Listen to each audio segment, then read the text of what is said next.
Salut la Bulls Nation, bienvenue sur French Bulls TV. On va récapituler un petit peu ce qui s'est passé pour nous le soir de la draft. Une draft moins folle, qui est moins partie en vrille que ce qu'on imaginait à la base. Surtout du côté des Bulls, où on a plutôt fait dans le sobre au final. Parce que bah voilà, plus on s'approchait de la draft et plus il y avait des rumeurs qui partaient dans absolument tous les sens pour dire on va trade down pour prendre lui, on va trade up, on va faire ça, lui va partir, machin, Wendell, Markkanen, Lavigne, etc. On a entendu un peu de tout et puis au final bah, ça a fait pchit, comme souvent à la draft en fait. Euh, mais c'est vrai que la rumeur qui était arrivée le matin même de la draft, qui disait qu'on allait trade up avec les Warriors et leur envoyer Wendell Carter, mais c'était juste n'importe quoi, ça n'avait absolument aucun sens. Il n'y a aucun joueur dans cette draft qui justifiait qu'on lâche Wendell Carter pour monter de 2 places pour prendre ce gars-là, quoi. Vraiment pas. Donc au final, on est resté très très sobre, on a gardé nos picks 4 et 44. Et on a récupéré Pat Williams avec le pick 4. Alors c'est vrai, moi j'avais ma petite préférence pour Okoro, qui a un profil d'ailleurs relativement similaire, même si Pat Williams a un peu plus de qualité offensive maintenant et un petit peu plus jeune. Mais, euh, mais en plus, voilà, c'est vrai que de voir partir Okoro aux Cavs, ça la fout un peu mal. Mais ceci étant, autant se concentrer sur les joueurs qu'on a plutôt que sur les joueurs qu'on n'a pas. Donc Pat Williams arrive et c'est vrai que c'est un joueur dont j'avais parlé dans une des vidéos pour préparer la draft en disant que sa cote a énormément grimpé sur les dernières semaines. Personne ne l'attendait là il y a un mois de ça et puis au final c'est grimpé en flèche quoi. Et c'est vrai qu'il a un profil qui est extrêmement intéressant. On en avait parlé, notamment bah, du fait de sa jeunesse, parce que c'était un des joueurs les plus jeunes de cette cuvée de draft. Il a eu 19 ans au mois d'août, donc très très très très jeune. Et Karnišovas, dans sa conférence de presse ensuite, a été très, comment dire, séduit par ce qu'il est capable d'apporter sur le terrain, c'est-à-dire que sa polyvalence défensive, il peut garder des meneurs, des arrières, des ailiers forts, peut-être des 5 suivant le profil de 5 que tu mets en face de lui. Offensivement, il peut jouer plusieurs postes aussi. Karnišovas a expliqué que beaucoup d'observateurs disaient que Patrick Williams c'était plus un mec avec d'énormes qualités athlétiques mais pas forcément de gros fondamentaux. Et lui a dit, Karnišovas, qu'il était très surpris, au contraire, des grosses qualités basket de Patrick Williams, de ses fondamentaux, de sa capacité à dribbler, à porter le ballon, à mettre des trucs en place, parce qu'il jouait meneur au lycée. Après, c'est vrai qu'à Florida State, il n'a pas eu vraiment trop l'occasion de mettre en avant cette partie-là de son jeu, parce que ben, déjà c'était un remplaçant, il n'avait pas beaucoup la balle en main, c'était plus un gars qui finissait les actions. Donc c'est quelque chose qu'on n'a pas vraiment eu l'occasion de voir en regardant ces matchs à Florida State. Mais voilà, Karnišovas, lui, il a observé des matchs de quand il était au lycée. Et ce qui lui a plu aussi, c'est sa progression au fil du temps. Et ça s'est vu à Florida State. En début de saison, il prenait pas trop de responsabilités offensives, etc. Et puis c'est venu euh, au fil des matchs, au fil de la saison. Il était plus agressif en attaque du cercle, plus agressif en défense, il provoquait des passages en force, etc. Il allait plus chercher le contact et c'est vrai que c'est quelque chose qu'on voyait pas trop sur ses premières prestations à Florida State. Donc voilà, c'est cette évolution au fil du temps et comment dire, cette idée que ça va continuer comme ça, qui va progresser au fil de la saison quand il sera là avec nous en NBA, qui fait que les Bulls ont décidé de parier sur lui. C'est un pari clairement qui comporte un peu de risque, mais si ça passe, par contre, tu vois, c'est ce qu'on appelle les high risk, high rewards. Euh, tu fais un pari assez important, mais si ça passe, par contre, c'est bingo, quoi, c'est jackpot. Parce que c'est vraiment un potentiel, voilà, comme je l'avais dit d'ailleurs dans la vidéo où je parlais de lui, à 19 ans et avec les qualités déjà qu'il a, et en plus une énorme mentalité de bosseur, je vais y revenir, tu te dis, sur la durée de son contrat rookie, tu as moyen de le développer et d'en faire quelque chose de très très très intéressant. Parce que ouais, il y a ça aussi qui a énormément plu à Karnišovas et qui commence à plaire à pas mal de Bulls fans qui découvrent un petit peu le bonhomme depuis sa draft. Le mec, sa mentalité de bosseur, d'acharné complet, c'est vraiment quelque chose qui va plaire, surtout à Chicago. On sait qu'à Chicago, si tu bosses et si tu donnes tout ce que tu as, on va te kiffer. Et même si t'es pas le meilleur joueur du monde, si tant que tu te donnes à fond, voilà, il y a plein de joueurs aux Bulls dont on se rappelle pour ça, quoi. Et, euh, et c'est vrai que c'était marrant de voir sur Twitter quand les joueurs comme Zach LaVine, Tadish Young, Kobe White, Wendell Carter lui envoyaient des messages pour lui dire félicitations pour la draft et tout. Lui il répondait merci, bon allez maintenant on se met au boulot quoi. Donc tu vois tout de suite la mentalité du gars. Et pareil en interview après quand il dit peu importe mon rôle, si je joue titulaire avec beaucoup de minutes, si je rentre et que j'en joue une dizaine ou si je suis sur le banc à distribuer les boissons, euh, peu importe ce qu'on me demande de faire, je vais le faire à fond et tant que ça aide l'équipe, voilà, moi c'est pour ça que je suis là, c'est pour aider l'équipe et faire du mieux que je peux. Donc clairement à ce niveau-là, au niveau de la mentalité, de l'éthique de travail et de la progression future, euh, il y a quand même de très très bonnes choses à prévoir de sa part, donc c'est quand même très très plaisant. Évidemment, euh, ça fait pas immédiatement on prend le meilleur joueur dispo, comme c'était annoncé, parce que je pense que voilà, un gars comme Okoro, de manière immédiate, était probablement un meilleur fit, mais possiblement sur la durée, sur le futur et en développant voilà, un shoot extérieur par exemple, ou en étant un peu plus impliqué que ce qu'on a vu à l'université au niveau playmaking, ça peut être tout bénef. Donc voilà, on va pas juger maintenant en disant on a fait n'importe quoi, parce que pas du tout, ça reste un très bon talent. Ça reste un très bon talent. Et il y a d'autres joueurs qui ont été draftés très haut en étant remplaçants dans leur fac. Hein. Je pense à Marvin Williams notamment, même si c'est pas le meilleur exemple parce qu'il n'a pas eu une réussite exceptionnelle.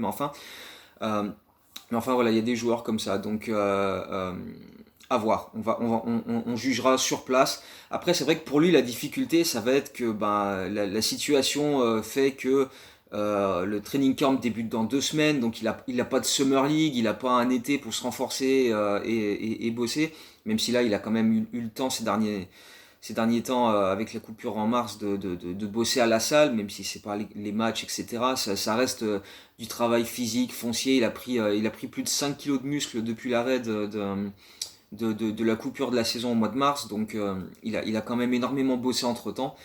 Euh, donc, euh, donc voilà, le challenge pour lui, ça va être de s'adapter rapidement, parce que voilà, comme on dit, et comme j'ai dit, il y a la pré-saison qui débute dans 2 semaines, la saison est 3 semaines plus tard. Voilà, ça doit se faire vraiment, vraiment rapidement, quoi. Dans un mois et demi, tu joues en NBA, mon gars. Donc, même pas, dans 5 semaines, tu fais tes débuts NBA. Donc, c'est pas une draft normale où tu es drafté en juin et après tu arrives avec l'équipe en septembre et entre-temps tu as la Summer League, etc. La plongée dans le grand bain va se faire extrêmement rapidement. Donc l'adaptation va être importante. C'est pour ça que son entente avec Kobe White, ils se connaissent depuis de nombreuses années déjà. Ça peut être un facteur intéressant pour accélérer cette intégration à Chicago. Euh, donc voilà, un pari sur l'avenir. Et même chose avec notre pick 44, puisqu'on a pris Marko Simonovic, à ne pas confondre avec l'autre Marko Simonovic de 34 ans qui joue encore, hein, que beaucoup ont vu arriver tout de suite. C'est quand tu tapes son nom sur Google, le premier qui vient, c'est celui qui est le plus ancien. Donc tu te dis, putain, on a quand même pas pris un mec de 34 ans avec notre pick au deuxième tour. C'est un move à la Garpax, grand max, tu vois ça. Mais en fait, non. Celui qu'on a pris, il a 21 ans. C'est un pivot de 2,11 m, principalement, qui a principalement comme caractéristique de shooter de loin. Il tournait à plus de 40% à 3 points en ligue serbe. Et il joue dans un club qui s'appelle le Mega Soccerbet. Alors Soccerbet, c'est évidemment le sponsor. C'est Mega et ça a changé de nom plein de fois. Mais c'est un club qui, depuis pas mal d'années maintenant, a la particularité de faire venir de jeunes joueurs et de les former, de leur donner énormément de temps de jeu pour qu'ils puissent se montrer et pour ensuite avoir des opportunités ailleurs. Et notamment, eh ben, c'est comme quoi tu retrouves Nikola Jokic est passé par ce club.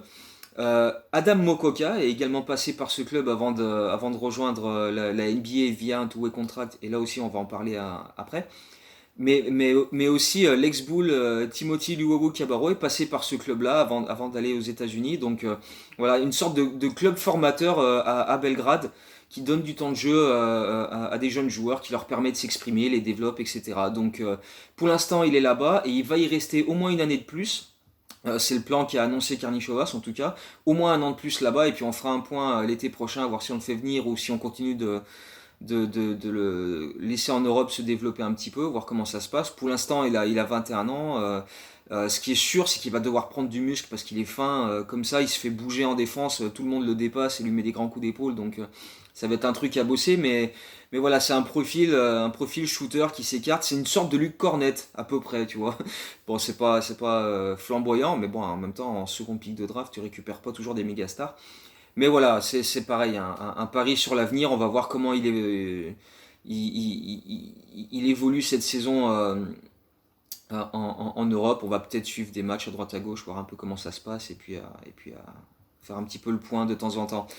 Euh, et puis après la draft, et j'avoue que ça c'est un move qui m'a beaucoup plu parce que c'est un des joueurs que j'espérais pouvoir obtenir en pick 44. Et évidemment il était encore dispo vu que personne ne l'a pris et donc on l'a choisi après. C'est Devon Dodson. Alors pour la petite histoire, il est né à Chicago, méga fan de Derrick Rose.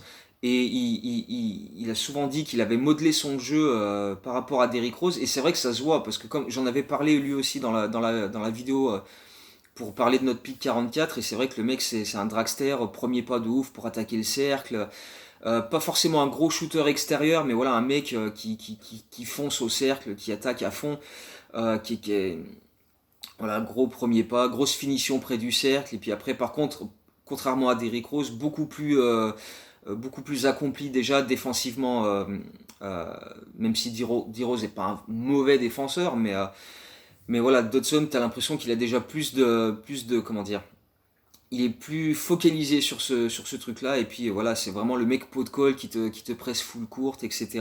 Bref, j'en avais déjà parlé dans une autre vidéo, donc il suffit de retourner voir, je vais pas redévelopper toutes ses qualités et défauts. C'est un joueur qu'on aura l'occasion de voir parce que il a signé un contrat en two-way, tout comme Adam Mokoka, donc ce sera nos deux joueurs en two-way contract pour la saison. Seulement, à l'heure actuelle, il n'est pas franchement projeté qu'il y ait une saison en J-League. Et c'est pour ça que la NBA a énormément modifié le temps de disponibilité des joueurs two-way avec le roster principal. Avant, donc les années précédentes, les joueurs qui étaient en two-way étaient principalement en J-League et pouvaient passer 45 jours, c'est bien de le préciser, 45 jours avec l'effectif principal, c'est-à-dire pas forcément des matchs mais aussi des entraînements. Donc si tu allais t'entraîner un jour mais que tu jouais pas le soir même, ça comptait quand même dans les 45 jours. Et là, ça a été prolongé, ça a été étendu à 50 matchs. Pas 50 jours, 50 matchs. Probablement parce qu'il ne devrait pas y avoir de saison en G-League.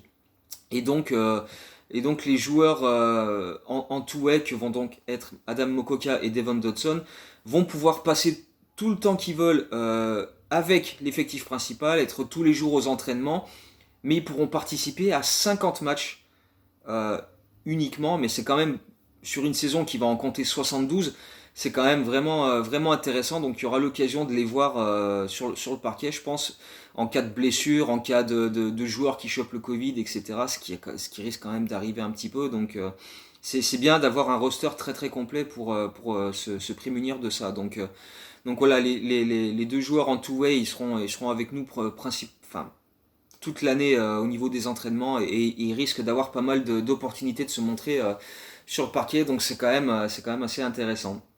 Euh, et puis pour être un petit peu plus complet et revenir sur ce qui s'est passé en début de semaine aussi, avant la draft, parce qu'il y a la free agency débute ce soir, à minuit horaire français, on va pouvoir annoncer les premières signatures.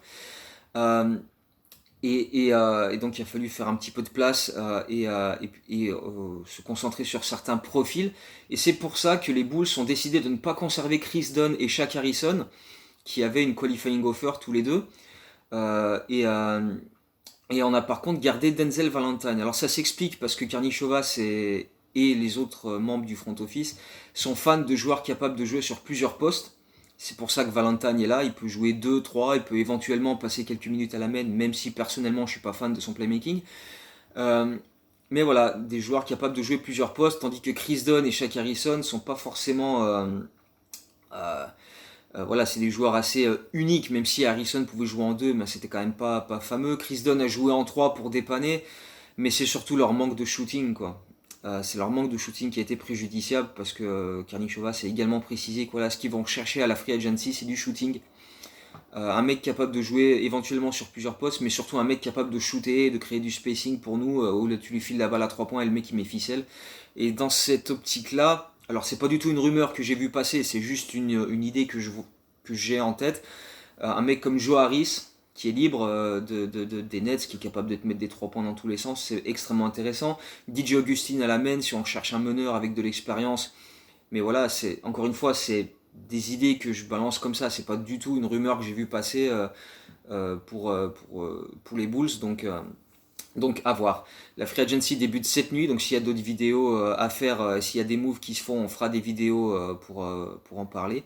Mais voilà, en attendant, donc Chris Dunn et Shaq Harrison ne font plus partie des Bulls par rapport au fait que leur progression au shooting a été très minime au fil des années. Il y a eu une progression au niveau Chris Dunn, mais enfin c'était extrêmement faible et pas celle qu'on espérait, quoi. Donc ça reste un joueur attachant, Chris Dunn. Je vais pas dire c'est cool qu'on s'en soit débarrassé, mais c'est vrai que dans ce qu'on recherche, dans ce que les Bulls veulent, ça correspondait plus du tout. Donc je comprends très largement le fait qu'on l'ait pas fait revenir.